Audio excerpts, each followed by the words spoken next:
विद्युत प्राधिकरणको कार्यकारी निर्देशकको रूपमा हितेन्द्रदेव साक्यले आइतबारबाट जिम्मेवारी सम्हाले। आर्थिक स्रोत साधनको कमीले विद्युत सञ्जाल सुदृढीकरणमा चुनौती रहेको स्पष्ट थिए। शेयर बजारमा दोहोरो अङ्कको पहिरो, प्राय सबै समूहको परिसूचक रातामै हुँदा कारोबार रकम पनि घट्यो। इन्फ्रास्ट्रक्चर बैंकको शेयर मूल्य पहिलो दिनमै 10% बढ्यो। र नेकपा प्रचण्ड माधव समूहद्वारा चौथो चरणको आन्दोलन घोषणा। फागुन 5 देखि 15 गतेसम्म मुलुकभर विरोध प्रदर्शन, सभा तथा हस्ताक्षर अभियान सञ्चालन गर्ने निर्णय। हामी छौं पल पल तपाईसँग, हिमाल पहाड तराईसँग, साथ छ हाम्रो बढ्ने कदमलाई। सलाम छ ती पोरखी हातहरूलाई, जिन्दगी सजाइदिन्छौँ हामी, हर सासको साथी बन्छौँ हामी। सुरक्षा अनि समृद्धि प्राण छ हाम्रो, हर आफू पनि बचाऊ, अरूलाई पनि बचाऊ। आजै नेपाल लाइफमा जीवन बिमा गरौँ। हामी हौं नेपाल लाइफ। नेपाल लाइफ, किनकि जीवन अमूल्य छ।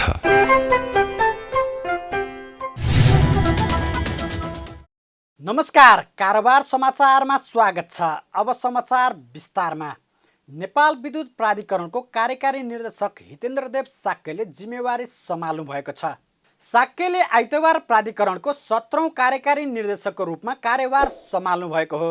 साक्यलाई आइतबार प्राधिकरणका कर्मचारीले एक कार्यक्रम आयोजना गरी बधाई तथा शुभकामना दिएका छन्। कार्यक्रमलाई सम्बोधन गर्दै साक्यले आर्थिक स्रोत साधनको कमीका कारण विद्युत सञ्जाल सुदृढीकरणमा चुनौती रहेको बताउनु भएको छ। उहाँले विद्युतको आपूर्ति यथेष्ट भए पनि विद्युत प्रसारण र वितरणको सञ्जाल पर्याप्त नभएको बताउँदै सो क्षेत्रमा लगानी बढाउनु परेमा जोड दिनुभयो। विद्युत आपूर्ति यथेष्ट छ तर प्रसारण र वितरणको सञ्जाल पुरानो र अपर्याप्त छ। सुदृढीकरण गर्दा आर्थिक स्रोतको समस्या छ। आर्थिक स्रोत अहिले विगतभन्दा धेरै बढी छ तर त्यसले पनि पुग्ने अवस्था छ। अत्यन्तै बढी आर्थिक स्रोतको जरुरत छ भने ती पुराना सञ्जालहरूलाई परिवर्तन पुनर्स्थापन नयाँ सञ्जाल बनाउनका लागि सर्वसाधारणको अवरोध समस्या हामी बोलिरहेका छौँ। विद्युतको माग गत वर्ष करिब 8 अरब युनिट थियो, 7,900 गिगावाट आवर, अनि करिब 1400 मेगावाट चाहिँ विद्युत माग हुँदै गर्दाखेरि यो वर्ष 9 अरब युनिट खपत हुने अनुमान छ।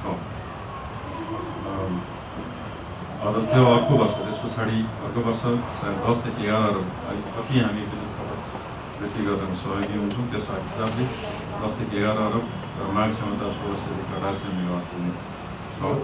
माग र खपत, तथापि माग र खपत हामीले बढाउँदै लैजानु पर्ने, त्यसको अर्को विकल्प छैन। त्यसको लागि प्रसारण र वितरणमा लगानी बढाउँदै लानुपर्नेछ। कार्यकारी निर्देशक साक्यले विद्युत वितरण प्रणालीको सुदृढीकरणका लागि ट्रान्समिसन लाइनहरूको मर्मत तथा निर्माण धेरै नै गर्नुपर्ने भए पनि प्राधिकरणको क्षमता भने कमजोर रहेको समेत बताउनु भएको छ। हामी कुरा मात्रै 10,000 मेगावाट 10,000 मेगावाट भन्दै गर्दा त्यो धान्ने कसरी त, त्यसलाई धान्ने कसरी त कस्तो अगाडि छ।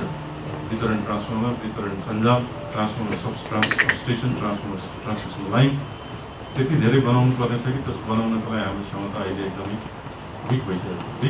त्यसको लागि उच्च छ, छिटै त्यसलाई अगाडि बढाउनु पर्छ। त्यसरी प्रसारण र वितरण सञ्जालमा प्रति वर्ष करिब 1 खरब लगानी गर्नको लागि आवश्यक छ भने त्यसको लागि हामीसँग पैसा छ त। 2083 देखि 83सम्मको जुन ऊर्जा दशक भनिएको छ त्यसको लागि अब लगानी कसरी जुटाउने र लगानी यदि थोरै छ, आर्थिक स्रोत कम छ भने अप्टिमाइज गर्नु पर्छ। अप्टिमाइज र प्लान्ड एक्सपेन्सन हुनुपर्छ।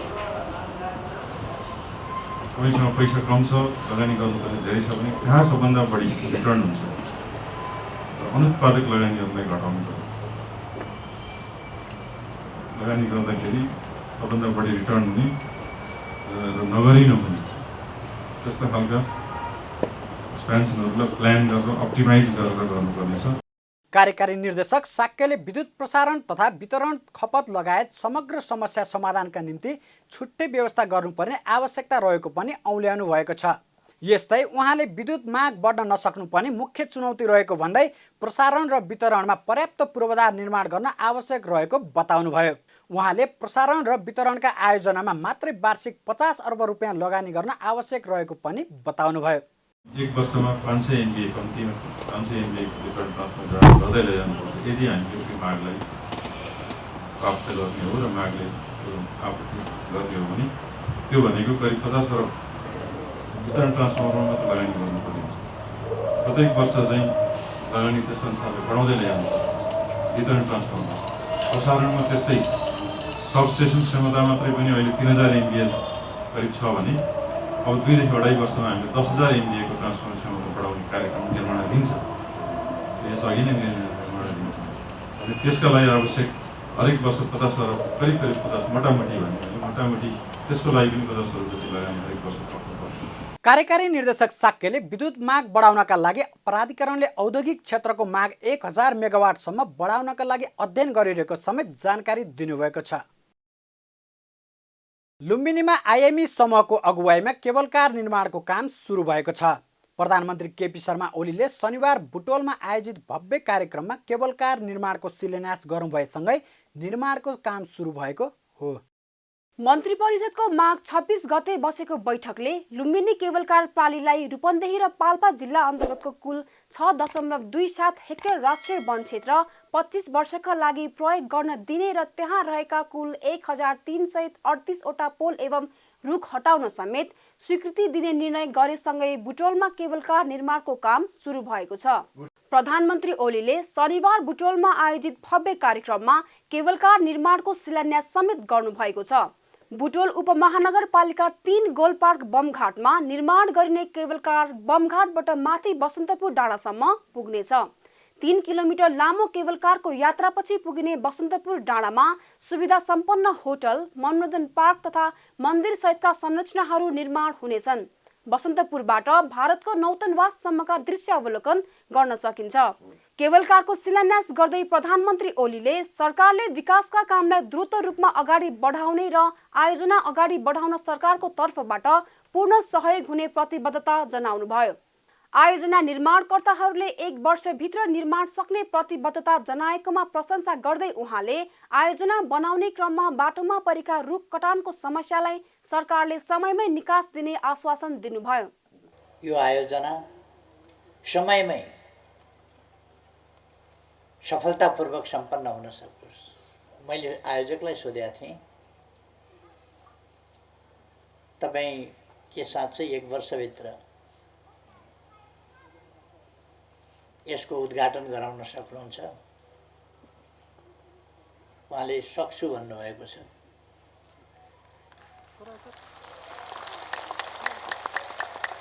अर्को वर्षको फागुन 1 गते हामी डाँडामा गएर शीतल ताप्नेछौँ। हुन्छ नि, होइन? त्यसका निम्ति उहाँले एउटा समस्या अगाडि सार्नुभएको छ। बाटोमा पर्ने राइट अफ द वेका रुखहरू हटाउनु पर्नेछ।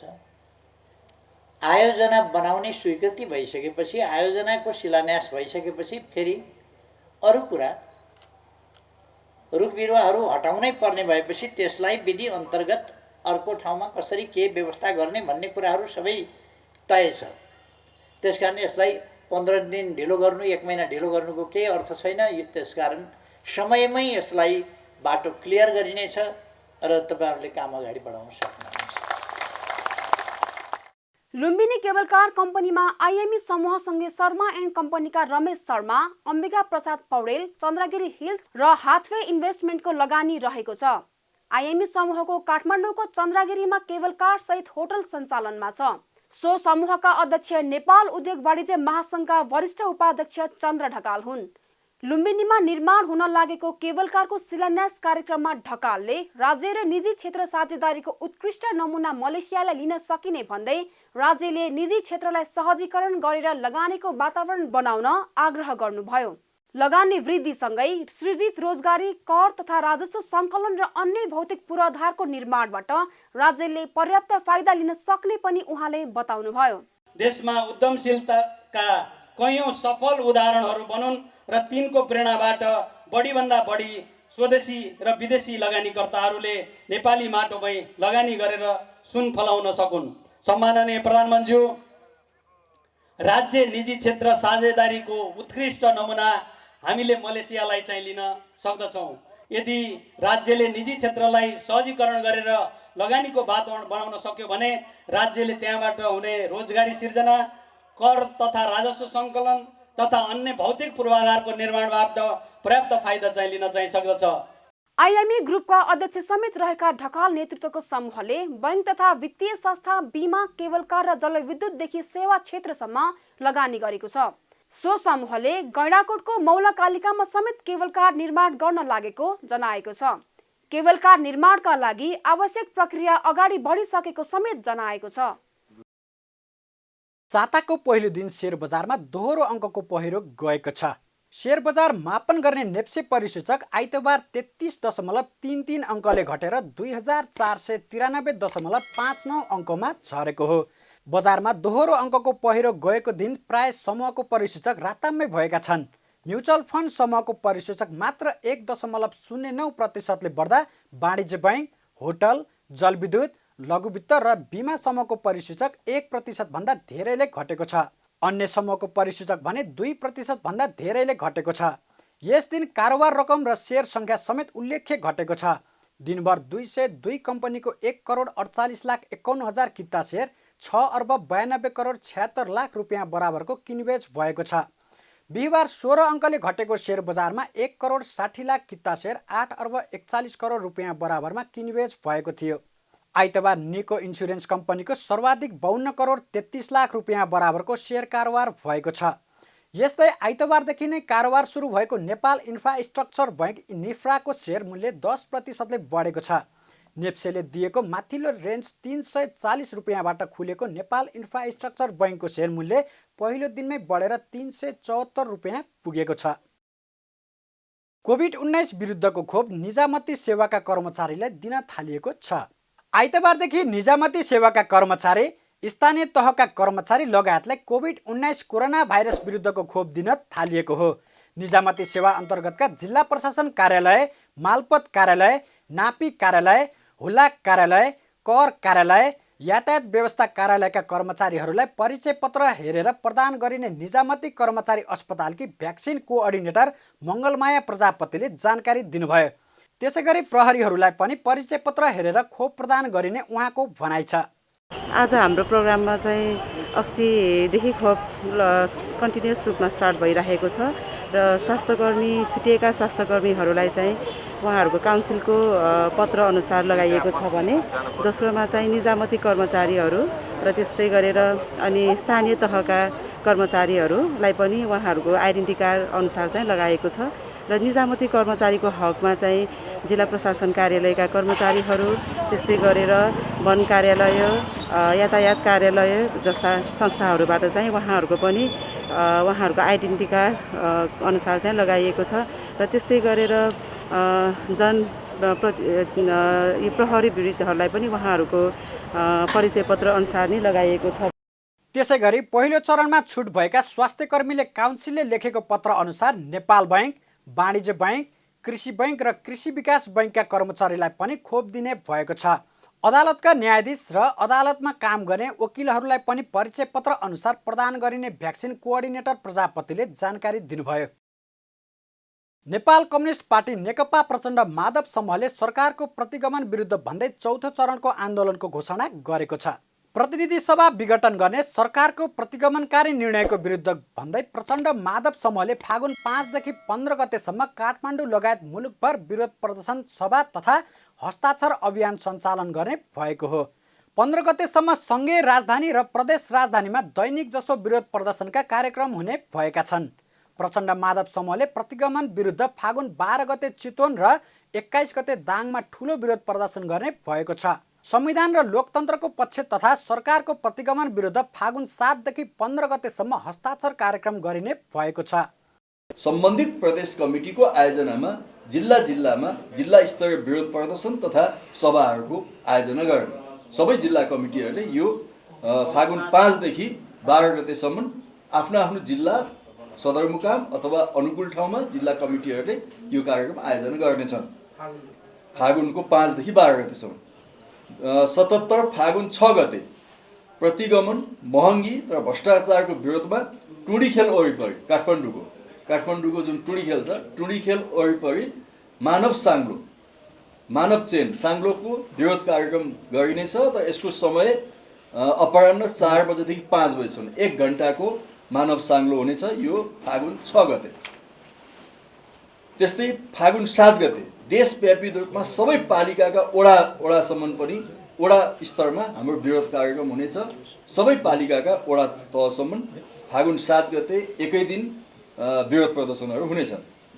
फागुन 7 देखि 15 गतेसम्म प्रतिगमन विरुद्ध संविधान र लोकतन्त्रको पक्षमा सार्वजनिक स्थलहरूमा हस्ताक्षर सङ्कलन कार्यक्रम हुनेछन्।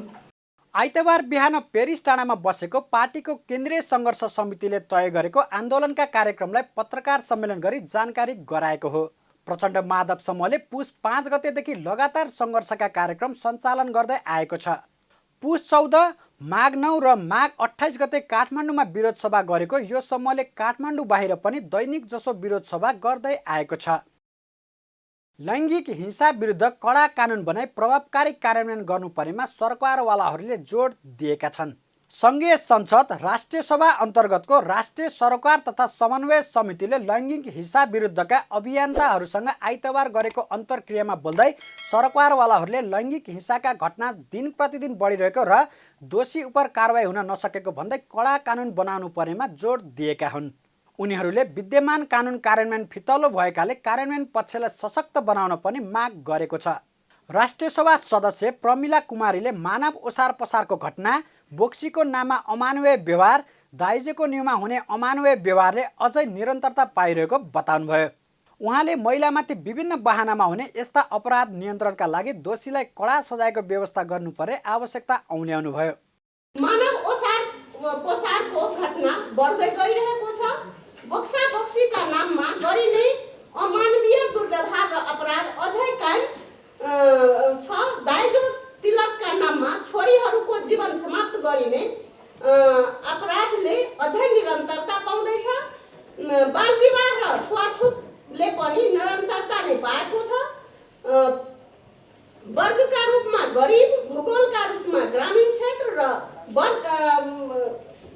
वर्णका रूपमा अछुत बनाइएका समुदायमाथि यस किसिमका घटनाहरू अत्यधिक हुने गरेको छ। यी सामाजिक विकृति र कुरीतिहरूलाई नियन्त्रण गर्न जघन्य अपराधमा संलग्न अपराधीलाई घटनाको प्रकृति हेरी सजायको व्यवस्था हुनु अति आवश्यक छ। किशोरी र ज्येष्ठ नागरिक महिलामाथि रेप गर्नेलाई आजीवन कैदको व्यवस्था हुनै पर्छ। अखिल नेपाल महिला सङ्घकी केन्द्रीय सदस्य सीता पौडेलले महिलामाथि हुने घरेलु हिंसा हेर्ने गरी पारिवारिक अदालत गठन गर्नुपर्ने आवश्यकता औल्याउनुभयो। अब पहिला पनि हामीले एकदमै यो द्रुत इजलास हुनुपर्छ भन्ने कुरा धेरै पहिलेदेखि उठाएको हो। अझ घरेलु हिंसाको लागि बरु पारिवारिक अदालत भए ठिक हुन्छ कि भनेर निकै लामो समयसम्म हामीले पारिवारिक अदालतको कुरा पनि उठायौँ। अनि अब अहिले फेरि त्यो कुरा उठाउने पर्ने हो कि भने जस्तो भइरहेको छ। एउटा छुट्टै महिला इजलासको एकदमै जरुरी हुन्छ। त्यो भयो भने अनि त्यो महिलाहरूले आफ्ना समस्याहरू पनि राम्रोसँग राख्न सक्छन्। तर यो पारिवारिक अदालतको कुरा के थियो भने त्यो अलि गोप्य ढङ्गले उहाँहरूसँग छलफल गर्ने भन्ने खालको कुरा थियो। यता नेपाल महिला सङ्घकी महासचिव धनकुमारी खतिवडाले बालिका तथा युवतीमाथि बलात्कारका घटना नरोकिनेलाई गम्भीर रूपमा विश्लेषण गर्नुपर्ने बताउनुभयो। कानुनमा लिखित रूपमा महिलाका हक अधिकार सुनिश्चित गरिए पनि तल्लो तहमा ध्यान नदिएनाले घटनामा बढोत्तरी भइरहेको उहाँको तर्क थियो। किन यस्तो भयो, किन कन्ट्रोलिङ भएन, किन रोकिएन, महिलाको अस्मितामाथि यति खेलवाड किन भयो, त्यसमा हामी अघि गइदिएर सोच्नु पर्ला कि सबैभन्दा ध्यान दिनुपर्ने कुरा त्यहाँ छ कि जस्तो मलाई लागेको छ। किनभनेदेखि अहिले हेर्दै जाँदाखेरि त्यो विभिन्न तह र तबकाका हाम्रा कार्ययोजनाहरू बने, हाम्रा कार्यविधि पनि बने। तर हामीले काम गर्दै जाँदाखेरि हिजोको दिनमा यो देशमा अशिक्षा बेरोजगारी, जसले गर्दाखेरि त्यसमध्ये अनि दलित समुदाय, यो त छँदै छ। यसलाई त अझै हामीले बहसको बारेमा लानु होला। तर अहिले शिक्षित महिला पनि यहाँ बढ्दै भएको छन् र डर छैन कसैलाई पनि, र यो डर र त्रास बिना यहाँ कानुन कानुनी छ। र हिजो निर्मला पन्तको हत्याको कुरामा अलिकति जोड्छु तपाईँलाई। म एक्सनमा गएँ, मैले के गरेँ, कसो गरेँ, महिलासँगले के गरेँ त्यो म जान्न। त्यति बेला नेपाली काङ्ग्रेसकै पालामा 2052 सालमा जब चाहिँ हाम्रो चाहिँ आयोग गठन भयो, त्यसपछि हरेक कुरामा जाँदाखेरि महिला आयोग छ भन्थ्यौँ र हामी भातृ सङ्गठनहरूले चाहिँ त्यहाँ आवाज उठाउँदा बुलन्द आवाज आउँथे। तर हामी जति अगाडि बढ्दै गयौँ, जति हामीले चाहिँ हाम्रा हक अधिकारहरूलाई चाहिँ सुनिश्चित गर्दै गयौँ, माथिल्लो तल्लो तहमा हामीले गरेनौँ। सबैभन्दा हाम्रो कमजोरी फल जब हामीले तल्लो तह ग्रासरुटदेखि नै एउटा घर बनाउनु छ भने आर्थिक पिलर अघि नै कुराको छ। एकतिर राजनीति सशक्तिकरण हामीले बहसका कुराहरू, अर्कोतिर मानवीय जग भन्ने बित्तिकै यिनै कुरा हो। मुलुकका विभिन्न स्थानमा बालिका तथा युवती बलात्कार र हत्याका घटना बढ्दै जानु र अपराधी पत्ता लाग्न नसक्नुले महिला सुरक्षा कमजोर भयो भन्दै दिनाहु काठमाडौँमा प्रदर्शन भइरहेका बेला संसदीय समितिले यसबारे चासो राखेर सरकारवालाहरूसँग छलफल गरेको हो। कारोबार समाचारमा अब सुन चाँदी र विदेशी विनिमय दर सम्बन्धी जानकारी।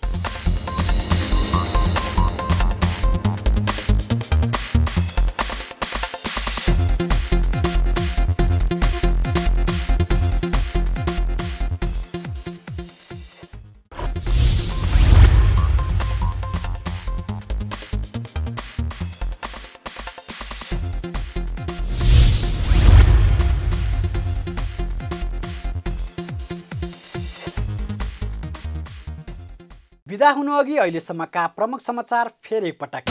विद्युत प्राधिकरणको कार्यकारी निर्देशकको रूपमा हितेन्द्रदेव साक्यले आइतबारबाट जिम्मेवारी सम्हाले। आर्थिक स्रोत साधनको कमीले विद्युत सञ्जाल सुदृढीकरणमा चुनौती रहेको स्पष्टोक्ति। शेयर बजारमा दोहोरो अङ्कको पहिरो, प्राय सबै समूहको परिसूचक रातामै हुँदा कारोबार रकम पनि घट्यो। इन्फ्रास्ट्रक्चर बैङ्कको शेयर मूल्य पहिलो दिनमै 10% बढ्यो।